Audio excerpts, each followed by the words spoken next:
Hello dear students, welcome to unique classes of right way. आज आपकी income and spending topic की class number third है। तो सबसे पहले लिखिए आप क्लास नंबर थर्ड।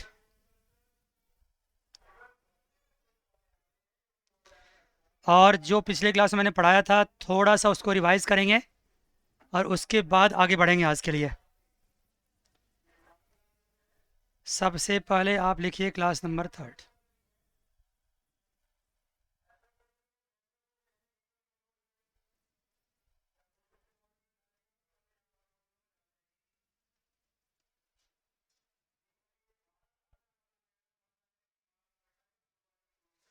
मुझे पता है कि आज की क्लास में मुझे क्या इंट्रोड्यूस करना है। गवर्नमेंट सेक्टर को और नेट एक्सपोर्ट को इंट्रोड्यूस करना, फॉरेन सेक्टर को। लेकिन उससे पहले मैं चाहता हूँ कि कुछ बातें जो पहले हो चुकी है उसको हम समझा लें आपको। आइए आप लोग भी पीछे मुड़िए 5 मिनट के लिए सिर्फ। देखिए क्या क्या बातें हुई है। मैंने जो आपसे बातें करी थी, कंजम्पशन फंक्शन ड्रॉ किए थे। देख लीजिए चीज़, ये कंजम्पशन फंक्शन था C bar plus C Y. बहुत बेसिक सी बात, सी इक्वस टू। और इसमें मैंने क्या कहा था आपको, ये सी बार क्या है, अगर आप कंजम्पशन में चेंज करते हैं तो सी बार में कोई चेंज नहीं होता, लेकिन M P C multiply change in Y. इन सब को ड्राइव करते करते मैंने क्या ड्राइव किया था कि M P C equals to क्या था, change in C upon change in Y. एक नेट कंक्लूजन पे पहुंचे थे हम लोग। फिर बाद में मैंने ये भी ड्राइव किया था कि जो कंजम्पशन लाइन का, जो कंजम्पशन इक्वेशन का स्लोप है, वो स्लोप क्या है, change in C upon change in Y है। और तो ये प्रूफ हुआ था लास्टली कि एम पी सी ही स्लोप है, एम पी सी स्लोप है। आज अगर मैं फिर एक बार से इन कंक्लूजन आपके सामने लिख दूं तो मैं लिखना चाहूँगा कि अभी तक मैंने क्या क्या पढ़ाया आपको। ये पढ़ाया कि M P C equals to, M P C है क्या, slope of consumption, slope of consumption curve. और ये क्या है, यह change in C upon change in Y. एक बात तो ये हुई थी। दूसरी बात हुई थी पिछली क्लास में, जो एम पी सी था वो था 1 - MPS। और बातें भी थी कि M P S equals to क्या हो गया, 1 - MPC। और M P S plus M P C equals to 1। ये सब कंक्लूजन में बार बार क्यों ड्रॉ करता हूँ, किसी भी चीज़ का कहीं भी ज़रूरत पड़ सकता है, इसलिए मुझे इनको ड्रॉ करने दो और आप भी साथ साथ ड्रॉ करते जाओ। फिर लास्टली हमने सेविंग, अगर कंजम्पशन फंक्शन की बात करो तो क्या ड्रॉ किया था, C equals to C bar plus C Y. और सेविंग क्या हुआ था याद है, minus C bar plus 1 - C into Y. याद है, इतनी सी बातें पिछली क्लास में हो गई थी। अगर कंजम्पशन कर्व मैंने ड्रॉ किया था तो मैंने कहा था कि वो यहाँ से स्टार्ट होगा और ये पॉइंट क्या कहलाएगा, सी बार। और ये पूरा क्या है, सी बार प्लस सी वाई। अगर सेविंग की बात करी थी तो यहाँ से नहीं बल्कि नेगेटिव से स्टार्ट हुआ था और ये था S equals to minus C bar plus 1 - C Y. यहाँ पे जाके आपका सेविंग जीरो हुआ था, इसके बाद सेविंग आपका पॉजिटिव हुआ था। यहाँ पे ये सेविंग है, यहाँ पे ये इनकम है, यहाँ पे ये कंजम्पशन है, यहाँ पे ये इनकम है। पहले इतनी छोटी सी कंक्लूसिव बातें आप देख लीजिए, फिर इसके बाद हम आगे बढ़ते हैं। सब कुछ आपको समझ में आया, याद हो गया, भूल गए, फर्क नहीं पड़ता है, लेकिन इतनी सी बातें पहले आप देख लीजिए। आज मेरे व्हाट्सएप पे एक क्वेश्चन आया था, वो क्वेश्चन भी मैं डिस्कस करता हूँ आप सभी। 12th क्लास के नॉलेज से बेस्ट क्वेश्चन है।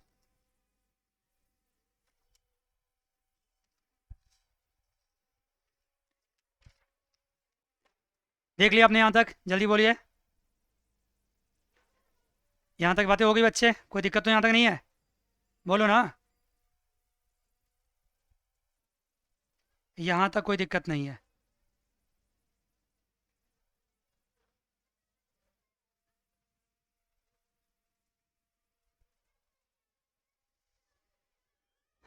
ठीक है जी।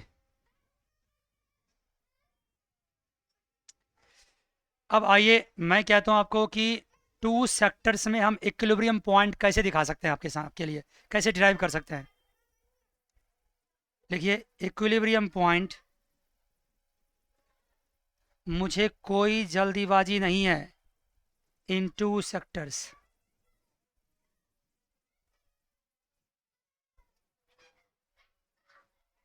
क्या मतलब हुआ इसका? पिछले क्लासेस से मैं लगातार बोलता आ रहा हूँ, एट इक्विलिब्रियम पॉइंट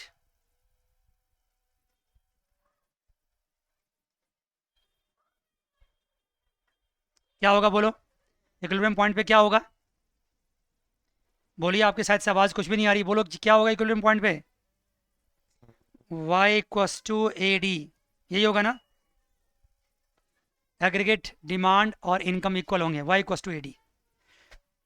यहाँ पे एक बात मुझे किसी बच्चे ने आज पूछा है व्हाट्सएप पे कि सर एग्रीगेट सप्लाई इनकम के बराबर क्यों होता है? क्या आप में से कोई बच्चा जवाब दे सकते हो? पहली बात तो ये 12 से रिलेटेड है कि नहीं है? अगर है तो बता सकते हो क्यों होता है? आपको याद होगा जीडीपी निकालने के 3 मेथड्स थे, याद है? Income method, expenditure method and output method, याद था? तो आउटपुट मेथड में जिसको हम एग्रीगेट सप्लाई बोलते हैं,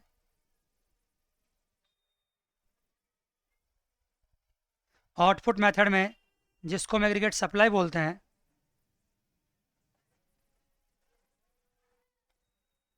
एग्रीगेट सप्लाई बोलते हैं, वही इनकम मेथड में वाई होता है। तो चाहे जीडीपी आप एग्रीगेट सप्लाई से निकाल लो या वाई से निकाल लो, एक ही चीज़ है। जितनी एग्रीगेट सप्लाई होती है वही इनकम में ट्रांसलेट होता है। आपको मेरे हिसाब से समझ में आ गई होगी बातें। नहीं आई है तो फिर जब मैं सर्कुलर फ्लो समझाऊंगा तो समझाऊंगा आपको। भाई ये फर्म है, ये हाउस होल्ड है, फर्म जो प्रोडक्शन करता है उसके लिए उसको फैक्टर इनपुट्स चाहिए होता है, याद है? और ये फैक्टर इनपुट्स की पेमेंट इसको करता है, पेमेंट, यही पेमेंट तो उसकी इनकम होती है। एक सिंपलिस्टिक अप्रोच है। हालांकि यहाँ पे जीडीपी को निकालने के लिए आपके सिलेबस में है नहीं, लेकिन आप याद कीजिए जीडीपी को 3 तरीके से निकालते थे, एग्रीगेट एक्सपेंडिचर से, एग्रीगेट सप्लाई से और इनकम से। इसलिए जितनी एग्रीगेट सप्लाई होती है वो आपके इनकम के बराबर ही होती है। कोई भी फर्म जो भी आउटपुट प्रोड्यूस करेगा उसकी पेमेंट वो किसको करेगा? हाउस होल्ड का करेगा, और वो हाउस होल्ड की क्या बन जाएगी? इनकम बन जाएगी। तो बात वही है कि अल्टीमेटली आप देखते कहाँ से हैं, तो जो एग्रीगेट सप्लाई होगी वही इनकम होगी। अब फिर दोबारा से मैं इस बात को यहाँ डिस्कस नहीं करूँगा, वापस मुड़िए। इक्विलिब्रियम पॉइंट क्या होता है? y इक्वस टू एडी, है कि नहीं? जल्दी बताओ। और अभी आपने क्या देखा कि ए डी इक्वस टू क्या था? c प्लस आई, और c इक्वस टू क्या था? c bar plus C Y plus आई को भी क्या मानते हैं? ऑटोनोमस। तो मैं क्या कह सकता हूँ? A D equals to C bar plus I bar plus C Y. अब इस दोनों ऑटोनोमस को, जो ऑटोनोमस है, जो इनकम पे डिपेंडेंट यहाँ नहीं दिख रहा है, दोनों ऑटोनोमस को क्या मान सकते हैं हम? इसको मान लेते हैं हम A bar plus C Y. पहले इतनी सी बात आप लिखिए तभी मैं आगे बढ़ूंगा। पहले इतनी सी बात आप लिखिए तभी मैं आगे बढ़ूंगा। लिख लिया आपने? जल्दी बोलो। अगर मैं ढेर सारी बातें बहुत जल्दी जल्दी करूंगा ना, हौच पौच हो जाएगा। मैं बिलीव मी, हौच पौच हो जाएगा। कोई भी कॉन्सेप्ट कंसिस्टेंटली आप तक पहुंच नहीं पाएगा। थोड़ी थोड़ी बातें मुझे करने दो। Aggregate demand equals to C plus I बताते आ रहा हूँ पिछले क्लास से। सी को डिराइव करते हैं सी बार प्लस सी वाई, आई बार तो आई बार है ही। मतलब इन्वेस्टमेंट को यहाँ पे ऑटोनोमस माना गया है। इन्वेस्टमेंट यहाँ पे फिक्स मान ली गई है। क्या इन्वेस्टमेंट ऑलवेज फिक्स होता है? ऑफकोर्स नॉट, लेकिन यहाँ इसको क्या माना गया? फिक्स। तो सी बार प्लस आई बार दोनों ऑटोनोमस को एक साथ कर लिए, सी वाई को अलग कर दिए। दोनों ऑटोनोमस को क्या मान लिए? ए बार मान लिए। ए बार इक्वस टू क्या हो गया? सी बार प्लस आई बार। तो इसका मतलब एग्रीगेट डिमांड कर को क्या लिख सकते हैं हम? A bar plus C Y. Very good. इसका मतलब है कि y equals to A D equilibrium point पे है, तो y equals to A bar plus C Y कर सकते हैं। कहाँ पे? At equilibrium point. अभी 2 सेक्टर में समझा रहे हैं, इन्हीं बातों को मैं फिर 3 सेक्टर में, 4 सेक्टर में समझाऊंगा। मान के बात के बच्चे यहाँ तक क्लियर है? जल्दी बताओ, क्लियर है? अब y को एक साथ कर दो, y minus C Y equals to A bar, और y को कॉमन ले लो तो 1 minus C equals to A bar. इसका मतलब क्या हुआ? इसका मतलब हुआ कि y इक्वस टू क्या मान सकते हैं, 1/1 माइनस सी इंटू ए बार। मज़ा आ गया? देखो यहाँ से यहाँ तक, ऑफ कोर्स मज़ा आ गया। बहुत ही इंपॉर्टेंट बातें मैंने आपको भी बताया है at equilibrium point.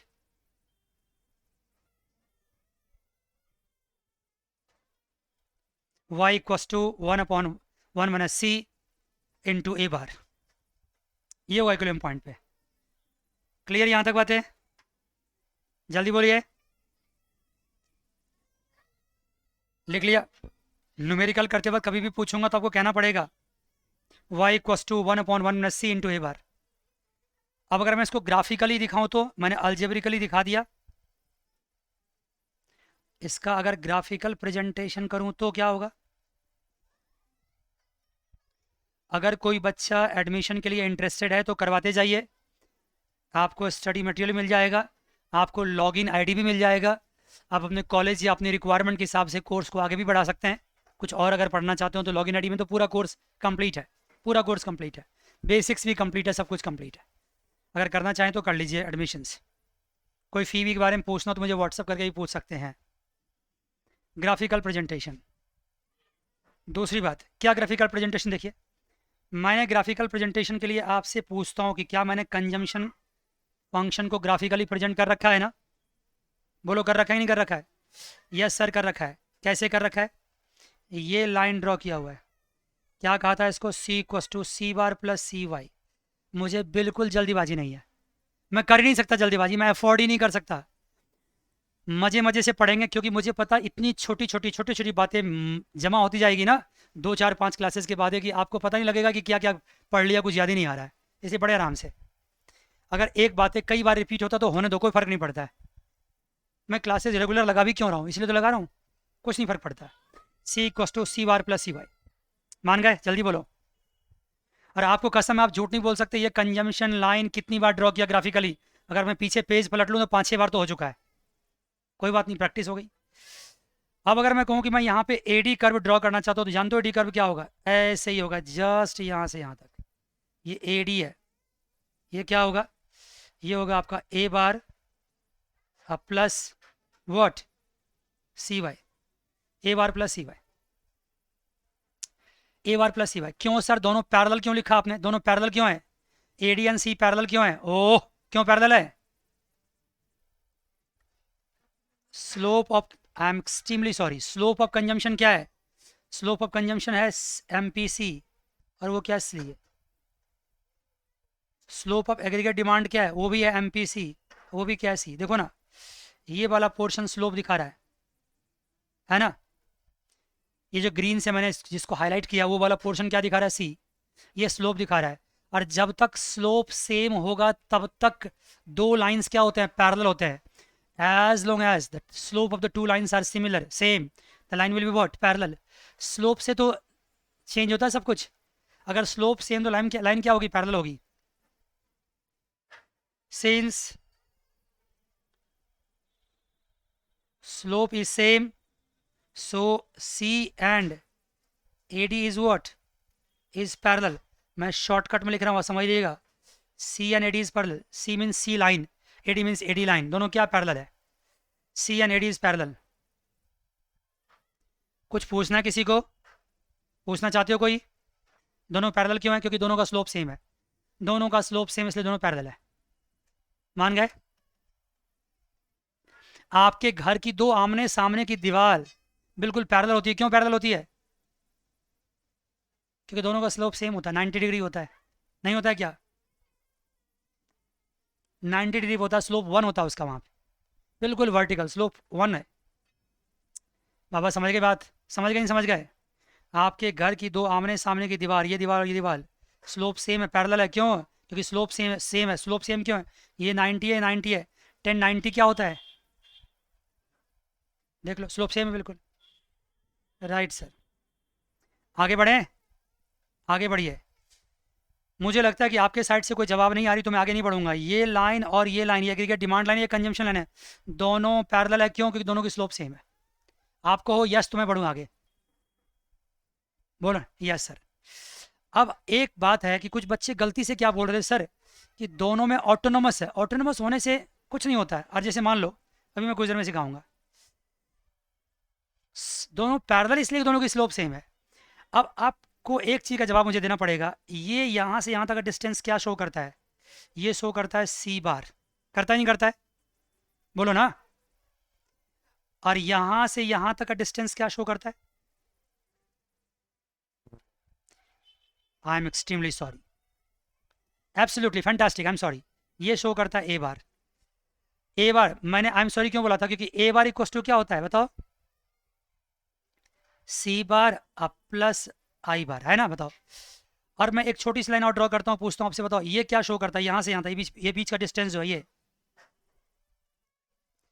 Absolutely fantastic. आपको पता नहीं है, आपका जवाब मेरे लिए नशा का काम करता है, मज़ा आ जाता है। ये आई बार है, देखा आपने? देख लिया? पक्की बात बताओ। एक बार फिर से मैं एक बार फिर से मैं लिखता हूँ और पूछता हूँ आपसे, बताइए ये पूरा यहाँ से यहाँ तक क्या है? ए बार। ये यहाँ से यहाँ तक क्या है? सी बार। और ये यहाँ से यहाँ तक क्या है? आई बार। मज़ा आ गया? पक्की बात? यस सर, मज़ा आ गया।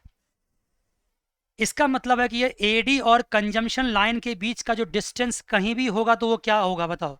वर्टिकल डिस्टेंस क्या होगा? वो आई बार होगा।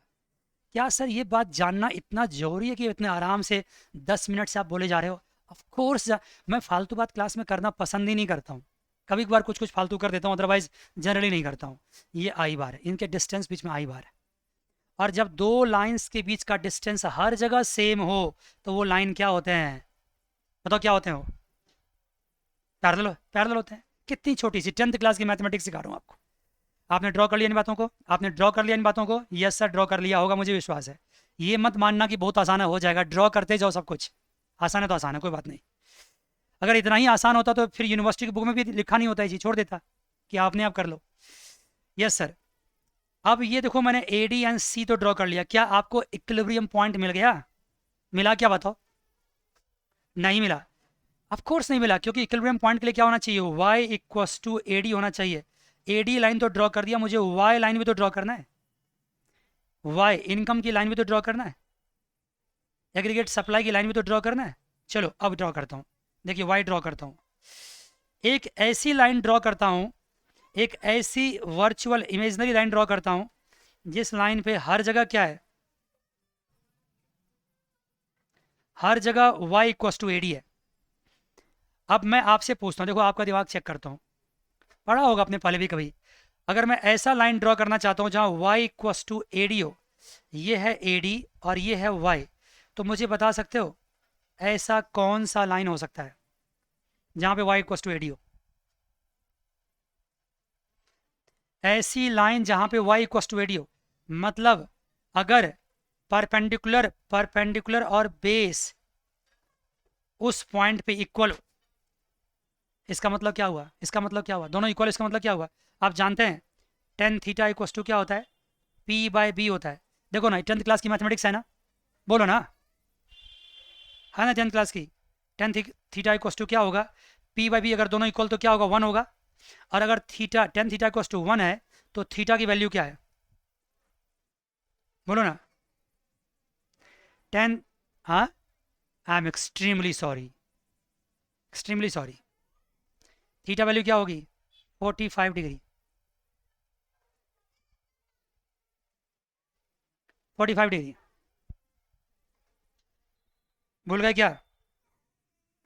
मैंने क्या कहा कि अगर अगर टेन थीटा इक्वस टू 1 है तो इसका मतलब थीटा की वैल्यू 45 डिग्री है। और मैंने समझाने के लिए आर्गुमेंट दिया कि sine 45 1/√2, cos 45 1/√2। Tan theta equals to होता है क्या? Sine theta by cos theta. काट पीट करोगे 1 ही आएगा। एकदम छोटी सी बच्चों वाली बात। इतना बताने की मुझे ज़रूरत थी नहीं। कहोगे सर ये सब जरूरत है कि? बिल्कुल भी ज़रूरत नहीं है।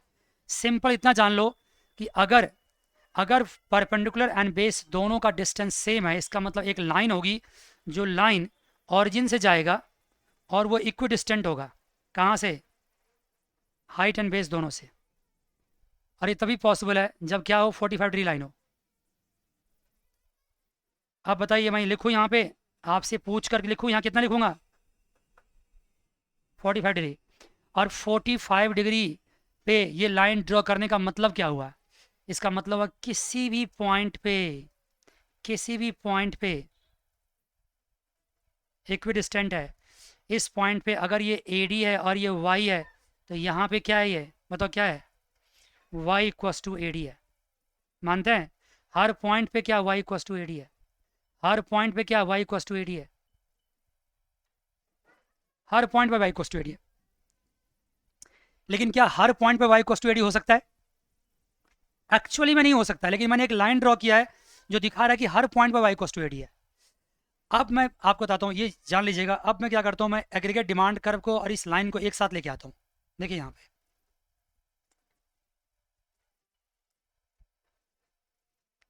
ये देखिए, मैंने एक लाइन ड्रॉ किया 45 डिग्री एंगल पे। ये इमेजनरी लाइन है जो क्या शो करता है, इक्विडिस्टेंस। और ये क्या है, 45 डिग्री। यहाँ पे मैं क्या ड्रॉ करता हूँ, सबसे पहले ड्रॉ कर देता हूँ एग्रीगेट डिमांड, या कंजम्पशन ड्रॉ कर दो। चलो कंजम्पशन ड्रॉ कर दो सबसे पहले। ये क्या है, ये आपका C equals to C bar plus CY है। अब मैं क्या ड्रॉ करता हूँ, एग्रीगेट डिमांड। ये एग्रीगेट डिमांड है। ये क्या है, ये है AD equals to A bar plus CY। समझ गए? अब आपको बताना, यहाँ Y है, यहाँ पे एग्रीगेट डिमांड भी ले सकते हैं, यहाँ पे कंजम्पशन भी ले सकते हैं। अब आपको बताना है कि इसमें से इक्विलिब्रियम पॉइंट कौन सा है। मैं यहाँ लिख देता हूँ A और यहाँ लिख देता हूँ B। कौन सा पॉइंट इक्विलिब्रियम, जल्दी बताइए। Of course B is the equilibrium point. क्यों? क्योंकि B के पास क्या है, B के पास क्या है, B के पास ये लाइन इसको कट कर रहा है। ये जो लाइन है, येलो स्ट्रिप वाली लाइन जो है ना, ये ग्रीन वाली लाइन को कट कर रहा है। और ग्रीन वाली लाइन पे हर पॉइंट पे Y इक्वस टू AD है। लेकिन एक्चुअल में हर पॉइंट पे Y इक्वस टू AD नहीं हो सकता है। Y इक्वस टू AD उसी पॉइंट पे हो सकता है जहाँ पे ये येलो स्ट्रिप क्या कर रहा है, क्रॉस कर रहा है। देख रहे हो? इसका मतलब ये पॉइंट क्या शो कर रहा है, ये पॉइंट शो कर रहा है एक्चुअल में Y इक्वस टू AD। और यही आपका इक्विलिब्रियम पॉइंट है। ये आपका इक्विलिब्रियम पॉइंट नहीं है, क्योंकि इक्विलिब्रियम पॉइंट इक्वस टू के लिए क्या होना चाहिए, एग्रीगेट डिमांड को Y के इक्वस टू होना चाहिए। मान गए बात को? पक्की बात? Right sir. अब ये क्या चीज़ है आप जानते हैं, इन दोनों बीच में डिस्टेंस क्या है ये भी जानते हैं, ये इन्वेस्टमेंट है। ये इन्वेस्टमेंट है, डिस्टेंस ये हर जगह ये इन्वेस्टमेंट है, हर जगह ये इन्वेस्टमेंट है। मान गए? जल्दी बताओ। ये लाइन ड्रॉ कीजिए पहले, फिर आगे बढ़ूंगा मैं। लाइन ड्रॉ कीजिए, इस लाइन को, इस ग्राफ को पहले ड्रॉ कीजिए, फिर मैं आगे बढ़ूंगा।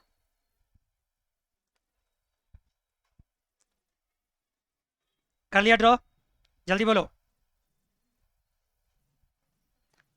आपने ड्रॉ कर लिया, बहुत अच्छी बात। आइए एक बार फिर से क्या करते हैं, मैं अब कंजम्पशन का साथ छोड़ देता हूँ, कंजम्पशन की मुझे ज़रूरत नहीं है। कंजम्पशन की बात को अलग करके मैं काम को कुछ आगे ले जाता हूँ। एक बार फिर से मैं इक्विलिब्रियम लाइन ड्रॉ करता हूँ। इतना संभल संभल के क्यों सर? मैंने कहा था जब मुझे फास्ट बोलना होता है तो मुझे पता है कहाँ फास्ट बोलना है, अब मुझे पता है कहाँ स्लो बोलना है। नहीं लिखिए, इसको किस एंगल पे, 45 डिग्री पे। किस पे? 45 डिग्री पे।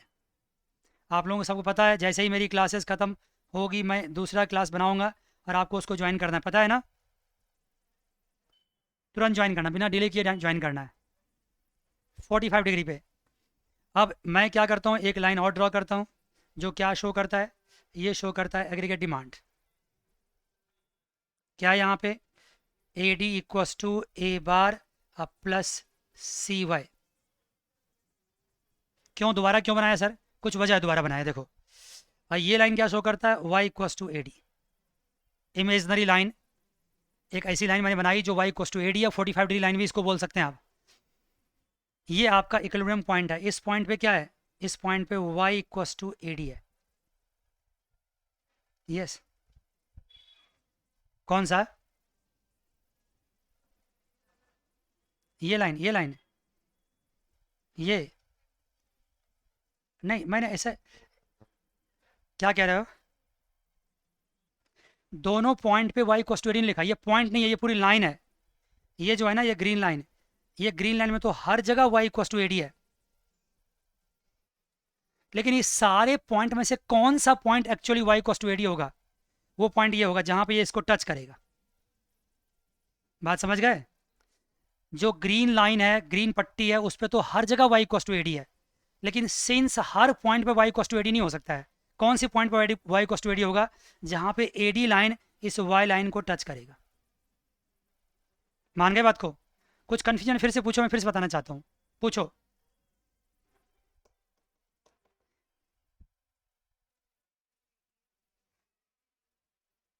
हम्म।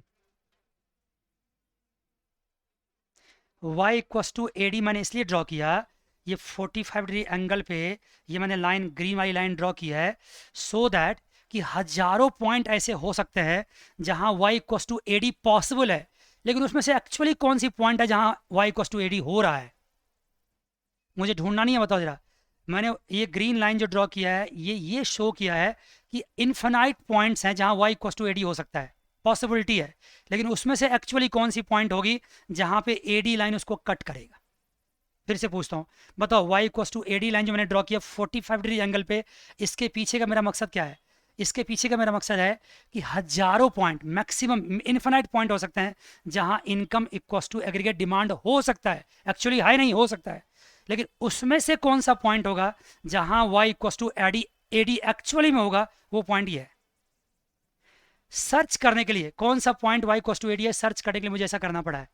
अगर ये लाइन मेरे पास नहीं होता 45 डिग्री लाइन, तो शायद हम ये पॉइंट भी ढूंढ नहीं पाते, नहीं ढूंढ पाते। मैं आपको बताता हूँ, सुनो। अगर मान लो कि मैं ये AD लाइन ड्रॉ कर लिया, कैसे पता चलेगा कि y इक्वस टू AD हुआ? बिल्कुल पता नहीं चलेगा। जब मैं एक ऐसा लाइन ड्रॉ करूंगा 45 डिग्री एंगल पे और ये यहाँ टच करेगा, इसका मतलब है इस पॉइंट पे हमारी जो y है और इस पॉइंट पे जो AD है वो दोनों क्या इक्वल है। इस पॉइंट पे जो हमारी जो y है, इस पॉइंट पे हमारी जो AD है, दोनों क्या इक्वल है। समझ गए बात को? जब मुझे कन्फ्यूजन होता है तो मैं आपसे क्वेश्चन पूछता हूँ, चलिए बताइए। पहले बताइए 45 डिग्री लाइन जिसमें कि y इक्वस टू AD हर पॉइंट पे है, इस लाइन को ड्रॉ करने के पीछे का मकसद क्या है? इस लाइन को ड्रॉ करने का पीछे का मकसद है कि मेरे पास वो सारे इन्फिनाइट पॉइंट्स आ गए हैं जहां पे y इक्वस टू AD होगा। लेकिन since y equals to AD हर पॉइंट पे नहीं हो सकता, तो y इक्वस टू AD होगा कहाँ पे? जहां पे ये AD लाइन, ये ब्लू वाला लाइन क्रॉस करेगा, जहां कट करेगा उसको, इस पॉइंट पे कट कर रहा है, इस पॉइंट पे कट कर रहा है, ये आपका इक्विलिब्रियम पॉइंट है। मुझे कुछ देर के लिए आगे बोलूँ अब? अगर आप नहीं मान पाए अभी तक बातों को तो आगे बोलूँ? बोलूँ आगे? बताओ, आगे बोलते। यस बोलो।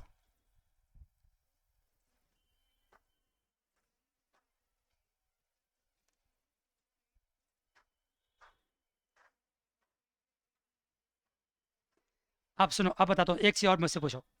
कहोगे सर अगर y इक्वस टू AD यहाँ पे आपको मिल गया, तो चलो इस पॉइंट से पहले की पॉइंट के बारे में बात करते हैं। चलो कोई सा पॉइंट ले लो, चलो मैं इस लाइन इस पॉइंट बारे में बात करता हूँ, ये देखो यहाँ से यहाँ तक, चलो इसके बारे में बात करते हैं। बताइए इसके बारे में आप क्या समझते हैं? ये क्या दिखा रहा है? यहाँ मैं लिखता हूँ A और यहाँ लिखता हूँ B, ये AB क्या दिखा रहा है आपको? AB क्या शो कर रहा है? Aggregate demand. AB क्या शो कर रहा है? Aggregate demand. और यहाँ पॉइंट लेता हूँ BC, ये BC क्या शो कर रहा है? BC शो कर रहा है, BC शो कर रहा है आपका इनकम। यहाँ पे BC क्या है? BC है आपकी इनकम, जो आपका Y। और AB क्या है? AB है आपका एग्रीगेट डिमांड। आप क्या देख पा रहे हो यहाँ पे? यहाँ देख पा रहे हो AB is what? More then BC, मतलब aggregate demand, AB is more than what? BC, मतलब aggregate demand is more than what? Y। इस पॉइंट पे एग्रीगेट डिमांड जो है सो इनकम से ज़्यादा है, मतलब मार्केट में जितनी इनकम है, इनकम का मतलब होता है output, aggregate demand is more than output. और ये बात मैं कह चुका हूँ कि वाई को ही आउटपुट कहते हैं, वाई को ही, जो आपकी इनकम है उसी को आउटपुट कहते हैं। ये बात सर्कुलर फ्लो में भी सीख चुके हैं और सिखा भी देंगे दोबारा से आपको। आप जान लो जितनी आउटपुट बनती है, उस आउटपुट को बनाने के लिए जो फैक्टर्स लगते हैं उनकी पेमेंट करनी पड़ती है, उन सारे पेमेंट्स को टुगेदर क्या बोलते हैं? हम इनकम बोलते हैं। तो जितनी आउटपुट होती है वही इनकम होती है। यहाँ कुछ देर के लिए मान लीजिए आप कि आपकी आउटपुट और इनकम दोनों सेम थिंग है, तो यहाँ क्या पता चला, aggregate demand is more than output, मतलब aggregate demand is more than aggregate supply. साफ सी बात है, ये लाइन पे एग्रीगेट डिमांड क्या है, मोर देन एग्रीगेट सप्लाई, तो क्या ये इक्विलिब्रियम पॉइंट हो सकता है? Of course not. और जब एग्रीगेट डिमांड ज़्यादा है एग्रीगेट सप्लाई से, तो उस केस में क्या होगा, सप्लाई को और बढ़ाना पड़ेगा। सप्लाई बढ़ाने का मतलब हुआ इनकम बढ़ती जाएगी। सप्लाई बढ़ाने का मतलब क्या हुआ, इनकम बढ़ती जाएगी। सप्लाई बढ़ाने का मतलब हुआ कि आपकी लाइन इधर की तरफ बढ़ती जाएगी, ये इनकम बढ़ती जाएगी। और साथ साथ डिमांड भी आपकी देखो बढ़ती जा रही है। एक पॉइंट ऐसा आएगा जहां y इक्वस टू एडी हो जाएगा। मान गए? अब एक लाइन मैं इसके राइट में लेके ड्रॉ करता हूं, देखो राइट में, ये लाइन की बात करूं, इस राइट में इस पॉइंट की बात करूं, इसको मैं लिखता हूं यहां पे डी ई, और यहां करता हूं एफ। अब बताइए यहां पे डी ई क्या है, बोलो डी ई क्या है? डी ई आपकी इनकम वाई है, डी ई आपकी इनकम वाई है, वाई मतलब एग्रीगेट सप्लाई है। और बताओ ई एफ क्या है, बोलो ई एफ क्या है? ई एफ आपका ए डी है। अब आपको साफ साफ यहां दिख रहा है कि y is more than AD, दिख रहा है कि बताओ? साफ दिख रहा है कि y is what, more than AD. आपकी एग्रीगेट सप्लाई क्या है, एग्रीगेट डिमांड से ज़्यादा है। एग्रीगेट सप्लाई अगर एग्रीगेट डिमांड से ज़्यादा होता है, इसका मतलब इन्वेंट्री पाइलअप होता जा रहा है, आपके पास गुड्स भरे पड़े गोडाउन में, उतनी डिमांड नहीं हो रही है। तो उस केस में क्या होगा, क्या आपकी आउटपुट और बढ़ती जाएगी? Of course not, output reduce होगा धीरे धीरे करके, और फिर आपका ये भी नीचे तरफ आएगा, और अल्टीमेटली इस पॉइंट पर पहुंच जाएंगे। अगर आपकी डिमांड कम है, सॉरी इनकम कम है, तो इनकम को ज़्यादा की तरफ ले जाओगे, और इनकम अगर ज़्यादा फिर उसको कम की तरफ ले जाओगे। तो प्रैक्टिकल लाइफ में ये पॉसिबल है कि आप इस पॉइंट से या तो राइट में रहें या इस पॉइंट से लेफ्ट में रहें, लेकिन मार्केट ज़्यादातर राइट एंड लेफ्ट में रह नहीं पाएगा, वो ऑटोमेटिकली इक्विलिब्रियम पॉइंट अचीव कर लेगा। नहीं कर लेगा बताओ? ऑटोमेटिकली अचीव कर लेगा। मान गए? और आपके दिमाग में ये कन्फ्यूजन हो रहा है कि ये लाइन में आपने y इक्वस टू एडी लिखा है। मैं बार बार कह रहा हूँ कि ये लाइन मैंने ड्रॉ किया एक इमेजनरी लाइन, जिसमें मैं ये शो कर रहा हूँ कि हर पॉइंट पे y इक्वस टू एडी है, लेकिन एक्चुअली हर पॉइंट पे y इक्वस टू एडी हो नहीं सकता है। किसी एक ही पॉइंट पे हो सकता है जहाँ पे एग्रीगेट डिमांड कर्व इसको टच करेगा। आगे बढ़ूँ? जल्दी बोलो। आगे बढ़ने से पहले मैं फास्टली इस ग्राफ को फिर से ड्रॉ करता हूँ, और आपसे पूछ कर मैं कंफर्म हो जाता हूँ, तभी मैं आगे बढ़ूंगा। बताओ मैं वाई एक्सिस पे क्या रखूँ, बोलो जल्दी से? Aggregate demand. और यहाँ क्या रखूँ, वाई, वाई रखूँ। एक लाइन ड्रॉ करूँ कौन से एंगल पे, 45 डिग्री एंगल पे। इस लाइन पे क्या होता है, हर पॉइंट पे वाई इक्वस टू एडी है। ठीक है जी, हर पॉइंट पे वाई इक्वस टू एडी है। ये लाइन मैंने ड्रॉ नहीं किया, ये लाइन आपने ड्रॉ किया, आपके कहने के हिसाब से मैंने ड्रॉ किया है। अब बताइए अब क्या ड्रॉ करूँ मैं, जल्दी बोलो। अब मैं ए डी ड्रॉ करूँ, ए डी मैं यहाँ से ड्रॉ कर लेता हूँ। ये पॉइंट मुझे क्या शो कर रहा है, चलो थोड़ा ऊपर ले लेता हूँ हल्का सा, और ये डी ले लेता हूँ। ये लाइन में ए डी ले लेता हूँ। ए डी इक्वस टू क्या, ए बार प्लस सी वाई। अब मैंने ए डी ले लिया। अब मुझे बताइए इस पॉइंट की क्या कहानी है, इस पॉइंट पे क्या है, Y equals to A D है। इस पॉइंट से इधर क्या है, इधर क्या है बताओ? सर इधर क्या है, इधर A D is more than Y है, मानते हो? सर इससे इधर क्या है, इधर क्या है, इधर y is more than AD है। और जब y is more than AD होगा तो मूवमेंट इधर की तरफ होगा, और जब एडी इज मोर देन तो मूवमेंट इधर की तरफ होगा, और इक्विलिब्रियम पॉइंट खुद ब खुद अचीव होगा। अगर ये बात आप मान गए तो मैं आगे बढ़ूंगा, अगर मैं आगे बढ़ नहीं सकता। मैं मान गए? Yes sir. और आप ये भी मान लीजिए कि ये लाइन मैंने ड्रॉ नहीं किया है, आपके कहने पे मैंने ड्रॉ किया है। ये कंक्लूसिव लाइन है, इसको समझना बहुत जरूरी था। अब इसके बाद मैं जाता हूँ आगे, बढ़ूँ आगे? ठीक सर। एक बात देखिए, आपने क्या देखा कि इक्विलिब्रियम पॉइंट पे y इक्वस टू एडी है, लेकिन आपको टू सेक्टर में मैं एक चीज़ और सिखाता हूँ। Equilibrium investment and saving approach,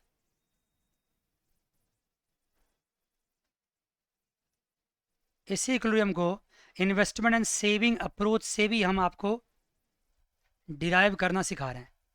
equilibrium point को इन्वेस्टमेंट एंड सेविंग अप्रोच से भी। कैसे सर? देखिए, एट इक्विलिब्रियम पॉइंट, ध्यान दीजिएगा बच्चे, एट इक्विलिब्रियम पॉइंट क्या है? y इक्वस टू AD है। Very good. आइए दो सेपरेट बातें करते हैं हम। एक बंदे की इनकम y है तो वो अपने इनकम का क्या करता है? या तो वो कंज्यूम करेगा या क्या करेगा? सेव करेगा। आपकी इनकम y है तो या तो आप कंज्यूम करो या सेव करोगे। मानते हो नहीं मानते हो? जल्दी बोलो, बोलो ना। Yes sir. और अग y इक्वस टू SC है, सॉरी C+S है। एग्रीगेट डिमांड इक्वस टू क्या होता है? ये आपने देख लिया, टू सेक्टर में क्या होता है? या तो कंजम्पशन डिमांड या व्हाट? Investment demand. यही तो है। और इक्विलिब्रियम पॉइंट पे y इक्वस टू AD का मतलब हुआ एट इक्विलिब्रियम पॉइंट। आपने देखा होगा कि फर्स्ट 2 क्लासेस में मेरी क्या स्पीड थी, अब मेरी क्या स्पीड हो गई है? थोड़ी स्लो हुई है, क्योंकि अब कुछ मुझे डिराइव करना पड़ता है। C+S इक्वस टू क्या हो गया? C+I। हुआ कि नहीं हुआ? अब ये कंजम्पशन कंजम्पशन कैंसिल हो गया तो सेविंग इक्वस टू क्या होगा? इन्वेस्टमेंट होगा। At equilibrium point saving equals to क्या होगा? बोलो ना। सेविंग इक्वस टू क्या? सेविंग इक्वस टू इन्वेस्टमेंट होगा।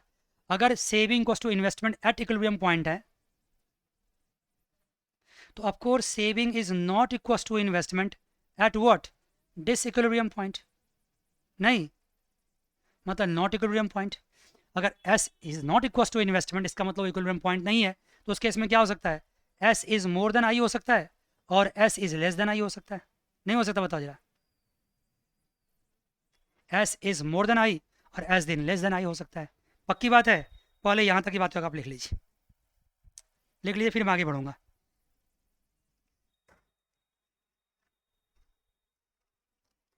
लिख लीजिए यहाँ तक।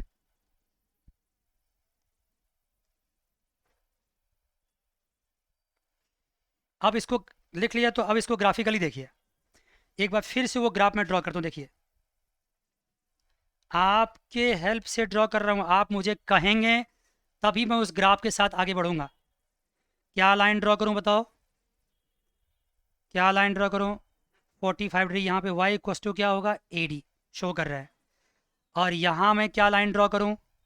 चलो ग्रीन ले लेता हूँ। AD क्या लिखूँ इसके बारे में? A bar plus CY। आपको एक बार पता है कि ये बार बार बोलने से भी क्या फ़ायदा होता है ना, कि जब सारी क्लासेस खत्म होगी तो बोलते बोलते ही आपको याद हो जाएगा सब कुछ। AD equals to A bar plus CY। अब आप मुझे एक चीज़ बताइए कि यहाँ पे एक बात और देखिए, कि एक बार मैं आपको समझाने के लिए यहाँ पे कंजम्पशन लाइन भी ड्रॉ करता हूँ। ये पैरेलल है। ये C इक्वस टू क्या है? C bar plus CY। आपको याद होगा तो मैंने कहा था इन दोनों लाइन के बीच का जो डिस्टेंस है वो क्या है? बताओ क्या है? I बार है। इन दोनों लाइन के बीच का डिस्टेंस I बार है। इसका मतलब यहाँ हुआ कि देखो, यहाँ पे एक लाइन में ड्रॉ कर, देखो यहाँ से यहाँ तक, ये क्या दिख रहा है यहाँ पे? ये I बार दिख रहा है। दिख रहा है यहाँ पे I बार? एक ब्लैक से ड्रॉ किया, एक मैं ये लाइन से ड्रॉ कर, देखो ये भी क्या? ये भी I बार है, वर्टिकल लाइन। एक मैं और ड्रॉ करता हूँ किसी और कलर से, चलो ग्रीन ले लेता हूँ। ये भी क्या? आपका I बार है। ये सारे वर्टिकल लाइन में ड्रॉ किया, दिख रहा है I बार? तीनों I बार है ना? राइट, तीनों I बार है। लेकिन अब मैं आपको दिखाना चाहता हूँ सेविंग। सेविंग क्या होगा? देखो, आपकी इनकम कहाँ से कहाँ, देखो ये जो ग्रीन लाइन है ना, ग्रीन, ये ग्रीन स्ट्रिप मैं यहाँ ड्रॉ कर रहा हूँ, ये आपकी इनकम दिखा रही है ना? दिखा रही है इनकम? Yes sir. अगर मैं इस लाइन को यहाँ से यहाँ तक टच करूँ, इनकम लाइन को, तो y इक्वस टू क्या होता है? y इक्वस टू क्या होता है? y इक्वस टू तो C+S होता ही नहीं होता? बताओ जरा। y इक्वस टू क्या होगा? C+S। y इक्वस टू क्या होगा? C+S। अगर मैं यहाँ की बात करूँ तो इसमें ये तो C है, और ये वाला पोर्शन क्या है? ये वाला पोर्शन क्या? ये वाला पोर्शन, ये वाला पोर्शन क्या? बताओ। ये आपका S है। साफ साफ दिख रहा है कि इस पॉइंट पे I इक्वस टू क्या है? सेविंग भी है, क्योंकि जो इन्वेस्टमेंट है वही सेविंग भी है। नहीं? बताओ जरा, है कि नहीं? बोलो। अब अगर मैं एक काम ऐसा करता हूँ कि एक डीप लाइन, देखना यहाँ से यहाँ, ये डीप लाइन मैं ड्रॉ करता हूँ यहाँ से यहाँ तक, देखना यहाँ से यहाँ तक, यहाँ इसका नेमिंग करता हूँ, देखना ध्यान से, नेमिंग करता हूँ, बड़ा आराम से करता हूँ। ये मैं लिखता हूँ ए, ये लिखता हूँ मैं बी, और यहाँ लिखता हूँ मैं सी, और यहाँ लिखता हूँ मैं डी। एकदम एब्सोल्युटली दूध का दूध और पानी का पानी इसी पॉइंट से क्लियर हो जाएगा। मैं आपसे पूछता हूँ, बताओ बेटा जान, बताओ ए बी क्या है? बोलो ए बी क्या है? सर ए बी है कंजम्पशन। मज़ा आ गया सर, ए बी है कंजम्पशन। बेटा जान बताओ बी सी क्या है? नहीं पता बी सी क्या है? कोई बात नहीं, मत बताओ। बताओ ए सी क्या है? बताओ ए सी क्या है? जल्दी बोलो, कसम है झूठ नहीं बोला, सच सच बोलो जल्दी से, क्या है ए सी? ओह, ओ माय गॉड, मज़ा आ गया। ये इनकम है, ए सी आपकी इनकम, देखो ना, ए सी आपकी इनकम है। दिख रहा है, नहीं दिख रहा है? हौच पौच तो नहीं हो रहा है? मैं पूरी क्लास यहीं डिस्कस करता रह जाऊंगा, अगर आप कहोगे यस समझ में आ गया तो आगे बढ़ूंगा। ए बी क्या? कंजम्पशन। मैं कितने देर से कंजम्पशन, एग्रीगेट डिमांड सबको साथ साथ लेके चल रहा हूँ, ताकि जब हाई टाइम आएगा, जब अप्रोप्रिएट एग्जैक्ट टाइम आएगा, तो वहां आपको जवाब देना ही होगा। यहाँ एडी क्या बताओ? आई एम सॉरी, मैंने खुद खुद गलत लिखा, एडी, एडी नहीं है, एडी नहीं, सॉरी। जो ए बी क्या? ए बी, ए बी क्या है? कंजम्पशन। ए बी है कंजम्पशन। और ए सी क्या है? ए सी क्या, जल्दी बोलो? इनकम। और आप जानते हो कि बी सी क्या होगा इसमें? बी सी क्या होगा? बी सी होगा पहले ए सी माइनस ए बी, होगा कि नहीं होगा? बी सी होगा ए सी माइनस ए बी, होगा कि नहीं होगा? बी सी होगा ए सी माइनस ए बी, और ए सी यहाँ पे क्या? वाई है, ए बी यहाँ पे क्या? सी है, और वाई माइनस सी क्या होता है? एस होता है, सेविंग्स होता है। मज़ा आ गया। बी सी यहाँ पे क्या? सेविंग है। बी सी यहाँ पे क्या है? सेविंग है। एक बार फिर से मेरे साथ, एक बार फिर से मेरे साथ बताइए, ए बी क्या है? कंजम्पशन। ए सी क्या है? इनकम। और सर बी सी क्या है? B C A C minus A B है, वाई माइनस सी है, और ये क्या होता है? एस होता है। क्यों होता है सर? क्योंकि हमें पता है कि वाई इक्वस टू या तो कंजम्पशन हो सकता है या सेविंग हो सकता है। जो हमारी इनकम है, या तो कंजम्पशन होगी या सेविंग होगी। मज़ा आ गया। एक और बात मैं पूछना चाहता हूं आपसे कि डीबी यहाँ पे क्या है? बोलो ना जल्दी से, डीबी यहाँ पे क्या है? ओह, जल्दी। डीबी आपका आई बार है। इतना मज़ा आ रहा है आपके आंसर से, मत पूछो। डीबी यहाँ पे क्या? आई बार है। मैं ये बात बोल सकता हूँ क्या कि dB is what? More then CB लिख सकता हूँ? DB is more then CB, dB is more then CB लिख सकता हूँ। इसका मतलब investment is what? More than saving लिख सकता हूँ, लिख सकता हूँ। Investment is more than saving. तो क्या ये इक्विलिब्रियम पॉइंट हो सकता है? नहीं हो सकता है, क्योंकि इक्विलिब्रियम पॉइंट पे इन्वेस्टमेंट इक्वल टू क्या होना चाहिए? सेविंग होना चाहिए। जैसा कि मैंने साबित कर दिया यहाँ पे, इस पॉइंट पे, इस पॉइंट पे क्या है? इस पॉइंट पे एस इक्वस टू आई है। ऐसे ही नेमिंग करके देखोगे तो बिल्कुल पता चल जाएगा। चलिए, आपको जल्दीबाजी में पूछता हूँ, यहाँ कोई लाइन ड्रॉ कर लेता हूँ। देखो, ये जो लाइन मैंने बड़ा सा लाइन ड्रॉ किया, लाइन क्या दिख रहा है आपको? जल्दी बोलो। इनकम दिख रहा है। मज़ा आ गया, इनकम दिख रहा है। इसमें ये वाला पॉइंट क्या दिख रहा है? ये वाला यहाँ से यहाँ तक कंजम्पशन, और उसके बाद यहाँ से यहाँ तक क्या दिख रहा है? Saving. Of course Y equals to consumption plus saving होगा। ये आपकी सेविंग है और ये आपकी कंजम्पशन है, और यहाँ पे इन्वेस्टमेंट कितनी? इतना, यहाँ से यहाँ तक है। तो ये आपकी सेविंग, ये ब्लू वाली लाइन आपकी सेविंग है, और ये ग्रीन वाली लाइन आपकी इन्वेस्टमेंट है। आपको क्या दिख रहा है? Saving is what? More than investment. अरे कुछ बातें तो घर में खुद से भी ड्रॉ करके सीखोगे ना। यहाँ पे क्या दिख रहा है? यहाँ दिख रहा है, इस एरिया में क्या दिख रहा है? Saving is more than what? Investment. तो क्या अगर सेविंग मोर देन इन्वेस्टमेंट है, तो उस केस में भी इक्विलिब्रियम पॉइंट हो सकता है क्या? ऑफ कोर्स नहीं हो सकता है। मान गए? तो इक्विलिब्रियम पॉइंट कहाँ होगा? जहाँ एस इक्वस टू वाई होगा। तो मैं अब आगे चल करके एक बार फिर से ये डायग्राम इन कंक्लूजन ड्रॉ करूंगा। आपको भी सर बार बार यही बात बोलते हो, इन कंक्लूजन, इन कंक्लूजन, क्या आपका डायलॉग लगा रखा है? हर बात यही बोलते हो, और कभी भी आपका कंक्लूजन कंप्लीट नहीं होता। मैं क्या करूँ? नहीं होता है तो बोलना पड़ता है, तो बोलना पड़ता है। देखिए, ये क्या? 45 डिग्री लाइन, ये Y equals to A D है, ये ए डी लाइन है। यहाँ क्या है? A D equals to A bar plus C Y. मज़ा आ गया। अब आपको ड्रॉ करना है कि इक्विलिब्रियम पॉइंट कहाँ है? यहाँ है। वाई इक्वस टू क्या? ये ए डी है। इसी पॉइंट पे और क्या शो हो रहा है? एस इक्वस टू आई हो रहा है। हो रहा है कि नहीं हो रहा है? इसके लेफ्ट साइड में क्या साबित होगा? क्या शो हो रहा है लेफ्ट साइड में? क्या हो रहा है लेफ्ट साइड में? A D is greater than income, AD is greater than income मतलब वाई, और क्या हो रहा है, investment is more than what, saving, investment is more than saving. और इसके राइट साइड में क्या हो रहा है, बोलो, राइट साइड में क्या है, income is more than AD, और क्या हो रहा है, saving is more than investment. अगर इनकम ज़्यादा होगा तो, इनकम ज़्यादा होगा तो ऑफकोर्स सेविंग ज़्यादा होगा, इनकम ज़्यादा होगा तो ऑफकोर्स सेविंग क्या होगी, ज़्यादा होगी। मान गए, मान गए, जल्दी बोलो, यस सर। अब मैं कह सकता हूँ कि ये कंक्लूजन है, अब मैं कह सकता हूँ कि ये कंक्लूजन है, अब मैं कह सकता हूँ कंक्लूजन है, क्योंकि पिछले 3 क्लासेस में मैं जो बोलता आ रहा हूँ उसके एक अंजाम तक मैंने आज इस क्लास में अभी पहुँचा है। लेकिन 2 सेक्टर में, 3 सेक्टर में सब बातें रिपीट होगा, लेकिन ज़्यादा मुश्किल नहीं होगा, क्योंकि 3 सेक्टर में सिर्फ थोड़ा सा क्या आ जाएगा, टैक्स आ जाएगा, टीआर आ जाएगा, उससे कितना फ़र्क पड़ेगा, जो फ़र्क पड़ेगा पड़ेगा, देख लेंगे उसको हम।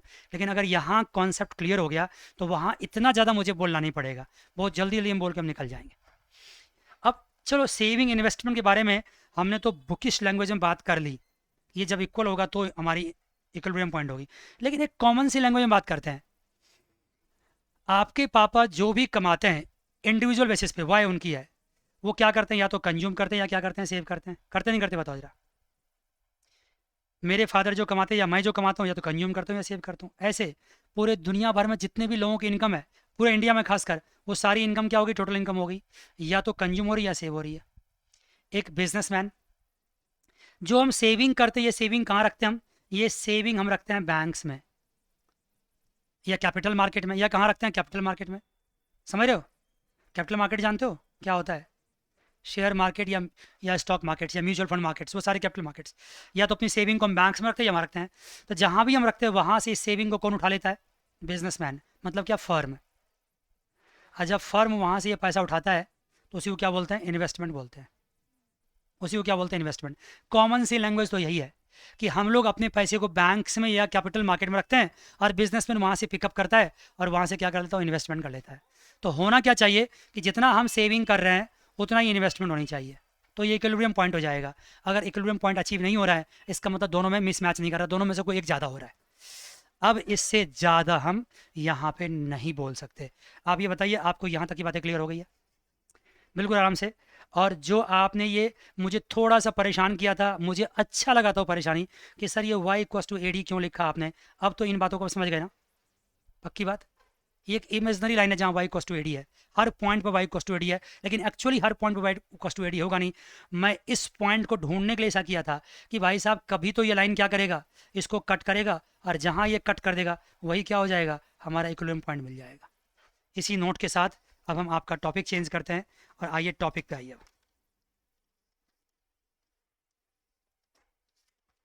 देखिए, introducing government sector and the foreign sector, मतलब 4 सेक्टर।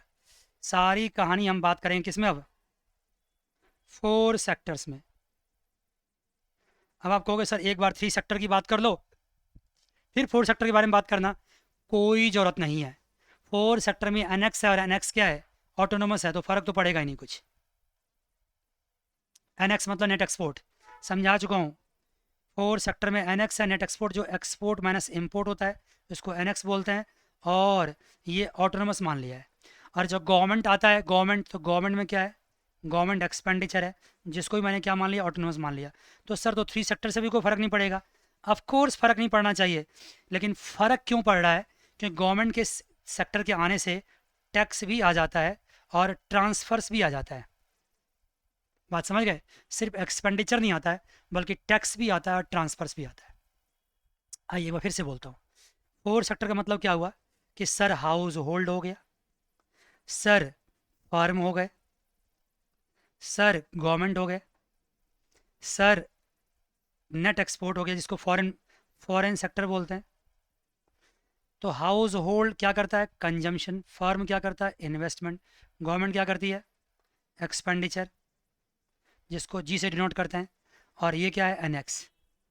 इन सब को प्लस कर देंगे तो क्या बन जाएगा, एग्रीगेट डिमांड।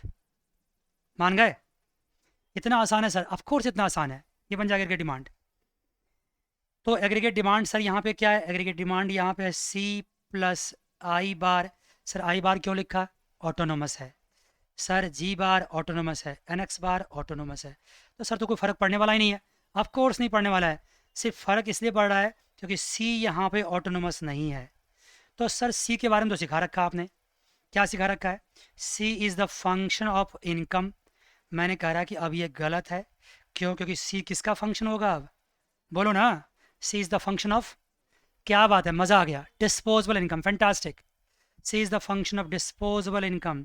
और आपको क्यों नहीं लगता है ये सब बातें, हल्की फुल्की बातें मैं पहले कर रखा हूँ? नहीं कर रखा? बताओ।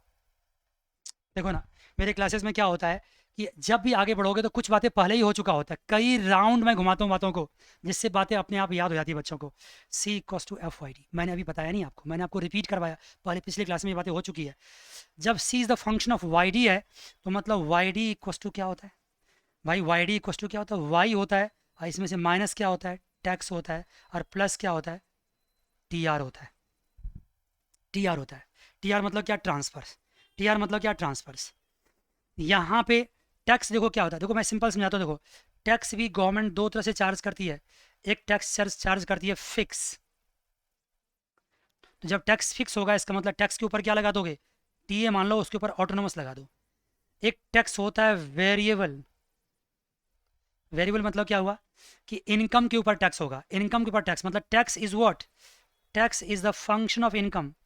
जितना ज़्यादा आप कमाओगे उतना ज़्यादा आपको टैक्स देना पड़ेगा। अरे बाबा, समझ रही बात, मेरी बात को समझ रहे हो? इसका मतलब टैक्स इक्वस टू क्या होगा? टैक्स इक्वस टू होगा टी वाई। टी यहाँ पे क्या है? टैक्स रेट है। ओ, मजा आ रहा है? टी यहाँ पे क्या टैक्स रेट है? सुन रहे हो मेरी बात? टी यहाँ पे क्या टैक्स रेट है? जैसे मान लो एग्जाम्पल, अगर मान लो किसी बंदे ने 1 लाख रुपए कमाया, टैक्स रेट अगर 30% है तो 30,000 क्या देना पड़ेगा उसको? टैक्स। सर फिर से आप जल्दी जल्दी बोलने लग गए। मुझे पता है जहाँ पे कॉमन सी बातें होगी वहाँ जल्दी बोलूँगा, ग्राफ आना तो फिर स्लो हो जाऊँगा। हो, तो ये टैक्स हो गया फंक्शन ऑफ वाई, और ये टी वाई हो गया। T is the tax rate, अगर टैक्स रेट 30% तो 30,000 टैक्स हो गया। लेकिन जब ऐसा टैक्स होगा उसको हम वेरिएबल टैक्स बोलते हैं, और ये फिक्स टैक्स है। एक्चुअली टैक्स होता ही ऐसा है, टैक्स लिखा ही ऐसे जाता है, T equals to what? T A plus T Y, ऐसे लिखा जाता है। ध्यान देना, अगर टैक्स का फंक्शन बनाना हो, कंजम्पशन फंक्शन जैसे फंक्शन बनाना तो ऐसे बनता है, T A plus T Y. Sir क्या दिखाया, क्या बताया आपने इसके बारे में? मतलब टैक्स का कुछ कंपोनेंट क्या होता है? फिक्स होता है, और कुछ कंपोनेंट क्या होता है? वेरिएबल होता है। एक्चुअल में टैक्स ऐसा होता है। लेकिन मैं अभी क्या मानकर चल रहा हूँ? अभी मानकर चल रहा हूँ कि वेरिएबल कंपोनेंट कुछ भी नहीं है। कुछ देर बाद या कुछ क्लासेस के बाद मैं वेरिएबल कंपोनेंट के बारे में बात करूंगा। लेकिन अभी मैं क्या मान रहा हूँ कि tax is what? Autonomous. Tax is what? Fix. Tax is what? Fix. Autonomous मतलब नॉट डिपेंडिंग अपॉन इनकम, ये फिक्स है। ऑटोनोमस को शो करने के लिए उसके ऊपर हम क्या लगा देते हैं? बार का साइन लगा देते हैं। मान गए? पक्की बात बताओ? यस। माने कि नहीं माने? तो यहाँ पे टी क्या है? बार है यहाँ पे, और टी आर क्या है? बार है यहाँ पे। इसका मतलब वाई डी इक्वस टू क्या हो गया? Y minus T A bar plus T R bar. मजा आ गया? जल्दी बोलो। Yes sir. और सर वेरिएबल टैक्स के बारे में जो बात करना चाह रहे हो वो कब लेके आओगे आप? वेट करो, वेट करो, वेरिएबल टैक्स के बारे में बात होगी। अभी जल्दीबाजी क्या है, उसके बारे में बात होगी। इसका मतलब है कि अब आपका कंजम्पशन जो कर्व था वो भी चेंज होगा। कंजम्पशन इक्वेशन क्या था? सी इक्वस टू क्या था? C bar plus C Y D होगा नहीं होगा? बताओ जल्दी बोलो। C bar plus C Y D. Yes sir. C equals to क्या होगा? सी बार प्लस सी, और वाई डी इक्वस टू क्या होगा? Y minus T A plus T R bar. मजा आ गया? जल्दी, ठीक है। Yes sir. और क्या होगा सर? खोलते जाओ इसको। C bar plus C Y minus C T A bar plus C T R bar. होगा नहीं होगा? जल्दी बोलो। और एक साथ करो, जितने बार हैं उसको एक साथ कर लो, ऑटोनोमस को। C bar plus C T R bar minus C T A bar plus C Y. मानते हो? जल्दी बोलो। Yes sir. मज़ा आ गया? सारे ऑटोनोमस को एक पार्ट एक साथ कर लिया मैंने। हुआ क्या यहाँ पे? देखो एक चीज़ और, वहाँ पे क्या हुआ? C bar plus C T R bar से ये प्लस हो रहा है, इन दोनों से हमारी कंजम्पशन बढ़ रही है। सी बार से भी कंजम्पशन बढ़ रही है, सी टी आर बार से भी कंजम्पशन बढ़ रही है, लेकिन जब मैं बात करता हूँ माइनस सी टी ए से, तो यहाँ कंजम्पशन घट रही है ना। अब प्लस सी वाई, ये किसके इक्वल है, सी के इक्वल टू है। मान गए, मान गए, जल्दी बोलो। अब ये सारा ऑटोनोमस वाला पोर्शन है, ये सारा ऑटोनोमस पोर्शन है। तो कंजम्पशन कर्व आपका अब इस तरह का हो गया। अगर मैं जल्दीबाजी में बताऊं आपको कि यहाँ पे अगर कंजम्पशन कर्व को ड्रॉ करो, तो आप में से हर बच्चा जल्दी से मुझे आंसर देगा कि सर कोई बात नहीं, बड़े मज़े से ड्रॉ कर लो। ये कंजम्पशन है, ये सी इक्वल टू क्या है, ये सी टी आर सी बार सी टी आर बार अब minus C T A bar अब प्लस सी वाई है। अब आप बोल सकते हैं कि ये वाला डिस्टेंस क्या है, क्या ये सी बार है? नो सर, अब क्या है ये सी बार है प्लस टी आर बार है अब माइनस सी टी ए बार है। बात समझ गए बच्चे? अब ये जो है ना फिक्स वाला पोर्शन, ये वाला पोर्शन ये चेंज हो गया है, क्योंकि गवर्नमेंट के आने से पहले सी बार था सिर्फ 2 सेक्टर में, लेकिन अब सी बार नहीं है। अब हमारी कंजम्पशन बढ़ेगी थोड़ा सा, कितना बढ़ेगी, जितना में एमपीसी है अब मल्टीप्लाई कर दो टी आर बार से। अब कुछ घट भी जाएगी क्योंकि मुझे टैक्स भी देना पड़ रहा है, टैक्स देने से मेरी इनकम कम होती है, तो कंजम्पशन मेरी कम होने वाली है। देखो, तो अल्टीमेटली ये वाला पोर्शन ही आएगा। मान गए सर? इस तरह से तो कॉम्प्लिकेसी बढ़ती जा रही है, बढ़ती जा रही है, कोई बात नहीं, लेकिन कोई मुश्किल बात नहीं है, बहुत आसानी से आप समझ सकते हैं। क्या बोलते हो बच्चे, जल्दी बताओ, मानते हो ना? जल्दी बोलो। Yes sir. अब आप बताइए, मैंने क्या कहा, ए डी इक्वस टू क्या बताया था, सी plus I bar plus ji bar plus N X बार। आपको कसम है, आप सच सच बोलिए, अभी जस्ट 2-3 मिनट पहले वही बताया, नहीं बताया? देख लो यहाँ, झूठ बोल नहीं सकते आप, जस्ट बताया, देखो ये बताया नहीं बताया? ये सर बताया है। तो ये है आपका एग्रीगेट डिमांड। अगर ये आपका एग्रीगेट डिमांड है, इसमें क्या करूँ मैं, इसमें मैं एग्रीगेट डिमांड में सिर्फ सी को चेंज कर दूँ, क्या होगा वो, C bar plus C T R bar minus C T A bar, देख लो बच्चे, प्लस आई बार प्लस जी बार और प्लस एन एक्स बार। ठीक है, और मैं ठीक है, एक बात और आ जाएगी इसमें, माइनस सॉरी प्लस क्या हो जाएगा, सी वाई भी हो जाएगा, मानते हो? प्लस सी वाई भी हो जाएगा। समझने में कन्फ्यूजन हो रहा है तो कोई बात, मैं ऐसा करता हूँ, C bar plus C T R bar मैंने सी टी बार, यहाँ लिखता हूँ सी वाई। अब लिखता हूँ मैं क्या, यहाँ आई बार प्लस जी बार प्लस एन एक्स बार। समझ गए?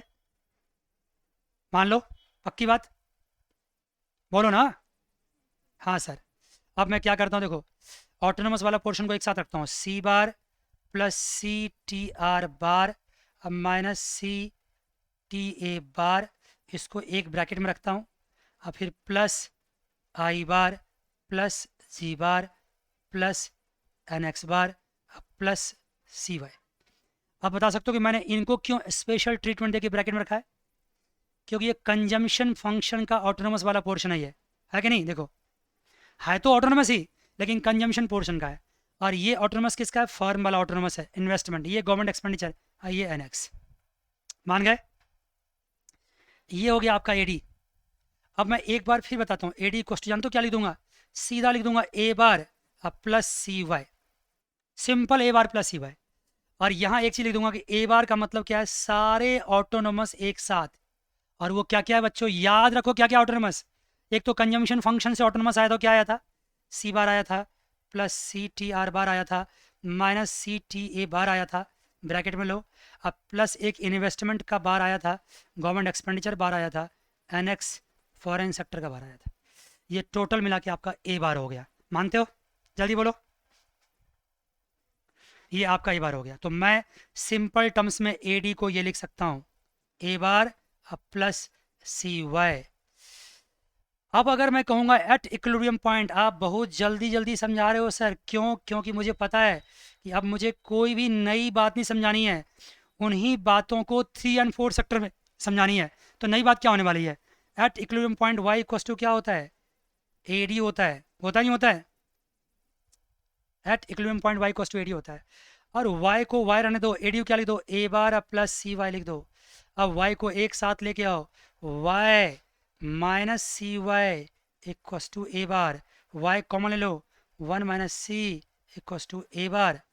अब y इक्वस टू क्या हो जाएगा, 1/1 माइनस सी इंटू ए बार।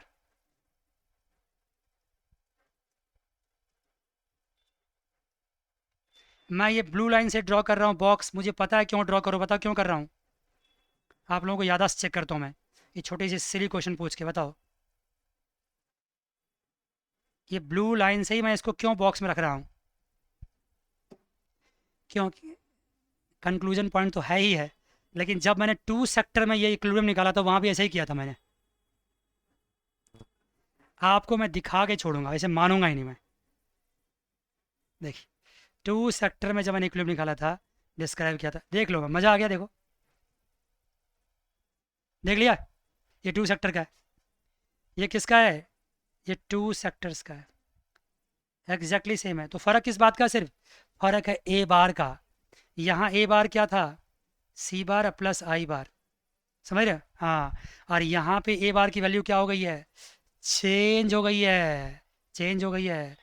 आप कहोगे सर आपने जो पहली 2 क्लासें ली थी वहाँ पे तो इतनी गंभीरता नहीं थी, इतनी सीरियसनेस नहीं थी, अब तो बातें सीरियस होती जा रही है। तो मैंने पहले ही कहा था, अभी तो कुछ भी नहीं हुआ है, अभी तो कुछ भी नहीं हुआ है, अभी तो ये वार्म अप है, अभी तो बहुत कुछ होने वाला है, एब्सोल्युटली बहुत कुछ होने वाला है। आप सोच भी नहीं सकते हो कहाँ तक जाने वाले हैं हम, बहुत कुछ होने वाला है। अभी तो समझ लो जैसे स्वेटर नहीं बुनते हैं लोग, स्वेटर एक एक धागे को गूंथते हैं, वैसे ही एक एक धागे गूंथेंगे अभी, और ढेर सारी बातें होगी।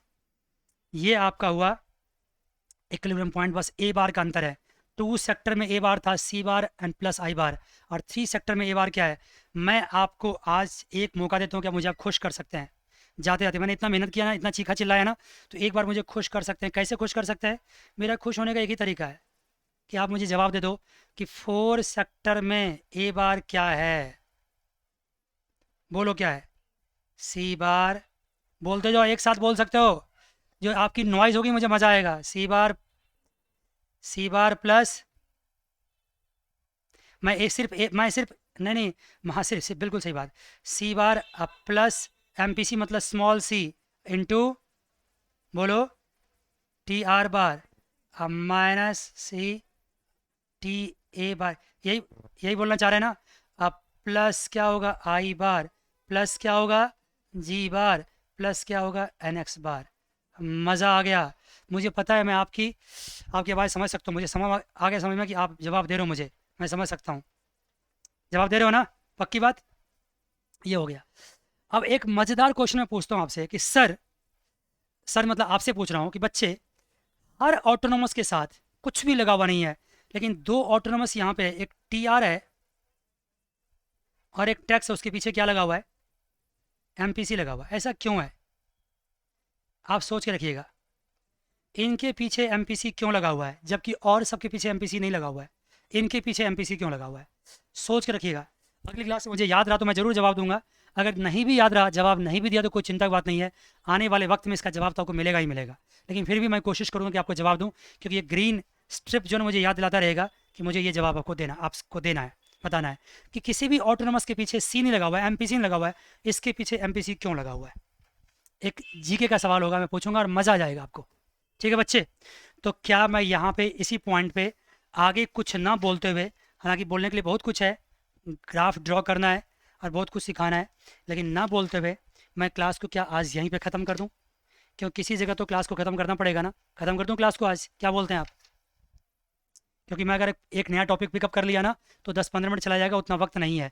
ठीक है, तो आज इसी नोट पे क्लास को, लेकिन अभी भी आप क्लास लीव मत कीजिएगा, क्लास छोड़ने के बाद भी आपसे कुछ मुझे बात करना 2 मिनट के लिए।